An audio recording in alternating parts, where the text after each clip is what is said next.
¿Estás en Andalucía y estás pensando en comprar, vender o alquilar una vivienda? Esta noticia te interesa porque la nueva ley del 5 del 2025 cambia algo clave. A partir de ahora la intermediación inmobiliaria queda regulada y nace el registro obligatorio de agentes. Se pretende una cosa, ordenar el sector, buscar transparencia, más seguridad hacia el consumidor. Dicho de otra forma, menos improvisación y más profesionalidad.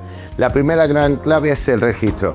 Si una persona o una empresa se dedica a este negocio, debe de estar y seguir una serie de parámetros que esté regulado por la Junta de Andalucía. Y esto es una buena noticia porque hace más fácil identificar profesionales que cumplen registros y trabajan con garantía. Esa es una de las diferencias más importantes. Esto afecta tanto a agentes inmobiliarios, a agencias inmobiliarias, lo que son empresas inmobiliarias en general. Si trabajas dentro de una agencia, la inscripción y garantía deben quedar vinculadas, y si trabajas por cuenta propia, pues con tu firma de encargo, tu nombre, tu factura, etcétera, igualmente debes de quedar registrado y seguir lo que es el protocolo, el procedimiento que establece la ley. Esto a través también de un seguro de responsabilidad civil que es obligatorio para cubrir cualquier tipo de incidencia que pueda ocurrir durante la intermediación inmobiliaria. Esto lo tendrán que tener tanto los agentes si actúan de forma por separada o bien las agencias inmobiliarias versus empresas inmobiliarias. En la práctica, trabajar con una estructura ofrece una serie de ventajas: más transparencia, más seguridad jurídica, menos intrusismo, más garantía de quien te asesora, tiene formación, respaldo y responsabilidad. Y en operaciones tan importantes como una vivienda, la confianza no es un extra, es la base. Si eres agente inmobiliario, esta ley eleva el nivel, pero también abre una oportunidad enorme porque al mercado van a premiar a quienes trabajan con estándares profesionales, y aquí es donde las empresas inmobiliarias, como nosotros como Grupo Vive, destacamos que llevamos más de 20 años en el sector y ofrecemos esa garantía y ese servicio de calidad. A la hora de captar, atender, cerrar operaciones, crecer con respaldo, etcétera. La nueva ley 5/2025 no va contra la gente, va contra la improvisación. Si quieres estar al día sobre todas las novedades jurídicas que afectan al sector inmobiliario, suscríbete a nuestro canal para no perderte ningún capítulo de Vive en 5 minutos. Soy José Luis Nevado, CEO de Grupo Vive,